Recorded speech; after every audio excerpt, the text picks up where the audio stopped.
Hey, it's Lisa with Soulshine, and I'm continuing the deep dive into love. This month I've been talking about kindness to others, kindness to yourself. And this week I just wanted to dig deep into the Bible and just report what the Bible says about kindness, because to me it's the basis of a true definition, not me trying to figure it out on my own or Googling or Wikipedia. The Bible, I feel like, has been around for long enough, and its definitions seem to be a little bit tried and true. So if you like if you're picking up what I'm putting down, give me a thumbs up and share with somebody that you think would appreciate it.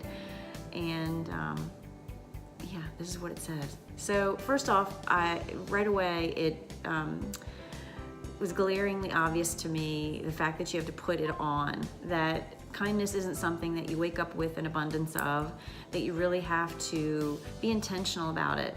And I love that the Bible talks about putting it on. To me, way back in Bible times, the cloak that you would wear, the jacket or whatever, would signify your family and your character and your beliefs. From a distance, people could tell far, far away who you are. And I think putting on kindness is the same concept. So people can really tell your character based on how you treat others and how you treat yourself.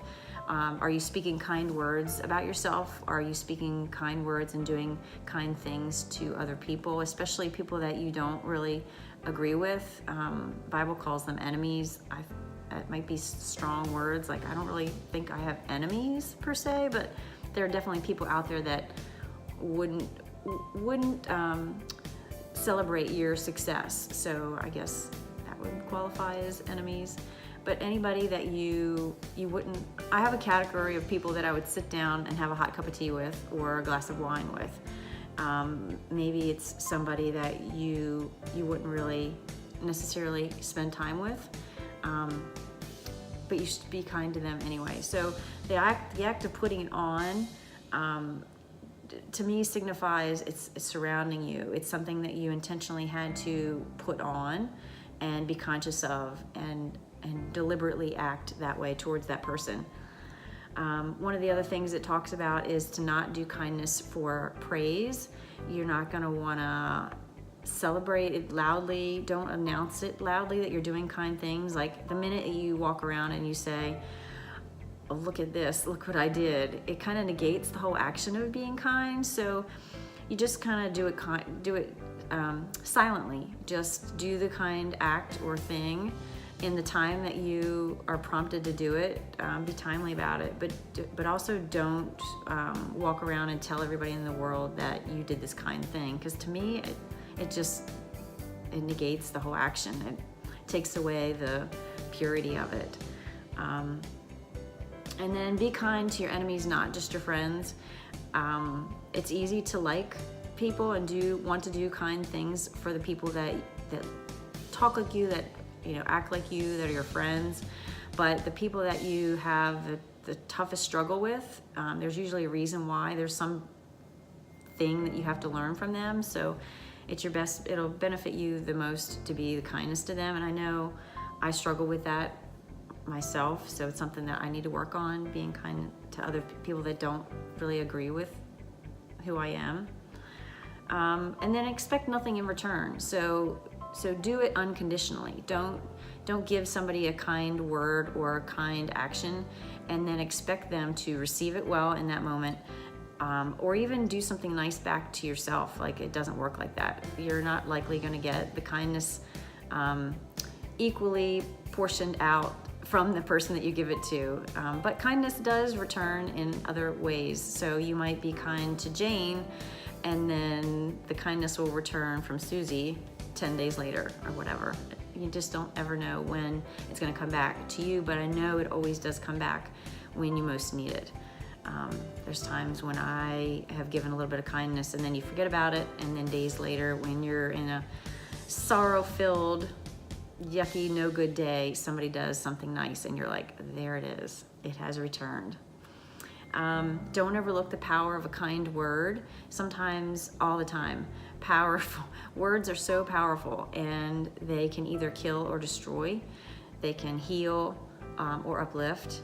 And we really have to be conscious of the words that come out of our mouth, especially to those in our family, those our friends, people that we work with, because we're representing. And it's easier to just say something kind than almost to say something, not to say something at all. But definitely be conscious of the words that come out of your mouth and make sure that they are filled with life and encouragement and kindness. If it doesn't, then don't say it. Just swallow it up. The world has enough negative right now. We don't need any more of that garbage. So if you don't have anything nice to say, don't say it at all. And then don't grow weary doing good.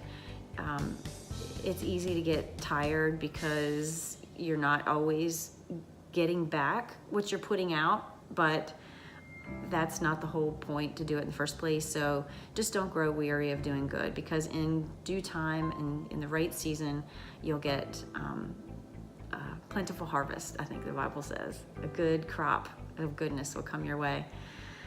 You just have to be patient and don't grow weary. Don't give up. Another thing about reaping and sowing, what you put out there comes back to you. When you start to seek kindness, you'll start to receive kindness. Any good thing, the more that you drop those kinds of seeds in your life, in the lives of those that are around you, you'll start to notice that kind of a crop shows up in your own life. And that's the kind of crop that I want. Man, who doesn't want more kindness in their world? And then lastly, the reward is great. Just like I said about when you start to, just like when I said about reaping and sowing, when you start putting kindness out in the world, it comes back to you tenfold. So be prepared for that, and then get excited about expecting it.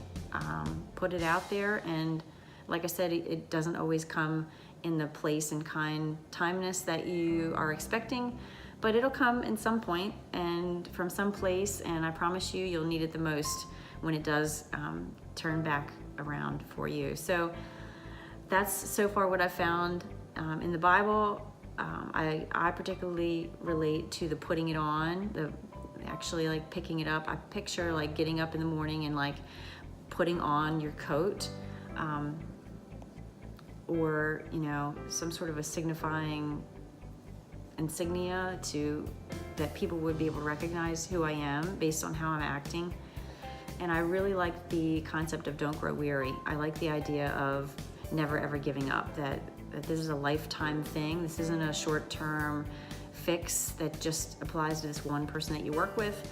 It's a lifetime. It's a lifestyle. It's a way of living that I would prefer that over anything else. So I hope that you've gathered something good and you can apply it to your life and add it into your tool belt. I'm still doing the little heart reminder to be kind to others. And I love that you guys are sharing that you're doing the same thing and sharing it with your kids too. That's been a huge, huge compliment, that you're listening and you're applying it and you're sharing it. That's, like the best compliment ever. So I'm gonna keep my little heart until I feel like I don't need it anymore, which odds are I probably will need it for a very long time. If you know somebody that would appreciate it, I would love it if you would share the video with somebody, with a friend, or share it on your page.